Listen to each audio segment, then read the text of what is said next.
Hello everyone. तो आज मैं डिस्कस करने वाला हूं clause number 27A of tax audit form 3CD के ऊपर। तो क्लॉज नंबर 27A में कन्फ्यूजन है। कन्फ्यूजन क्या है कि कई सारे ऑडिटर्स ने यहाँ पे जीएसटी के आईटीसी को रिपोर्ट कर देते, जो कि नहीं होना चाहिए था।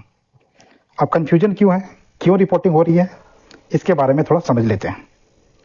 एक्चुअली जो यूटिलिटी की टैक्स ऑडिट फॉर्म है, जो इनकम टैक्स वेबसाइट से जो आप डाउनलोड करते हो यूटिलिटी, उसमें जो क्लॉज नंबर 27A में लैंग्वेज यूज किया गया है उसको एक बार पढ़ लेते हैं। वहां पे लैंग्वेज है amount of central value added tax credit slash input tax credit availed of और utilized during the previous year and its treatment in the profit and loss account and treatment of outstanding central value added tax credit slash input tax credit in accounts। और जो tax audit की notified form है उसमें जो language है amount of central value added tax credit availed of और utilized during the previous year and its treatment in the profit and loss account and treatment of outstanding central value added tax credit in the accounts। तो आप देखेंगे जो notified form है उसमें सिर्फ CENVAT का बात कर रहा है, बट जो टैक्स ऑडिट की यूटिलिटी वाला फॉर्म है उसमें आईटीसी का भी बात कर रहा है, जो लोग जीएसटी के आईटीसी रिपोर्ट कर रहे हैं। अगर आपका इनपुट सेनवेट से रिलेटेड है तभी क्लॉज नंबर 27A में रिपोर्ट करना है, नहीं तो आपको जीएसटी का आईटीसी रिपोर्ट नहीं करना है।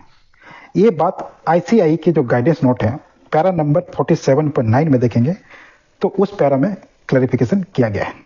तो आप अपने नॉलेज के लिए उस पैरा को जरूर रेफर करें और सही से रिपोर्टिंग करें। सेनवेट अभी देखेंगे तो बेसिकली 5 से 6 प्रोडक्ट पे ही एप्लीकेबल है।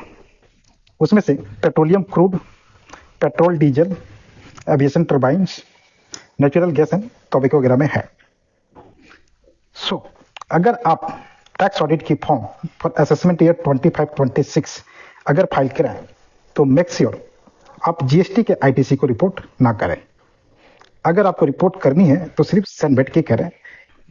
एक बात आईसीए के गाइडेंस नोट पैरा 47.9 में लिखी है, आप उसको रेफर कर सकते हैं और रिपोर्ट आप उसके हिसाब से कर सकते हैं। वीडियो को यहीं पे एंड करते हैं। अगर इंफॉर्मेशन अच्छा लगा हो तो लाइक एंड सब्सक्राइब करना ना भूलें। जय हिंद।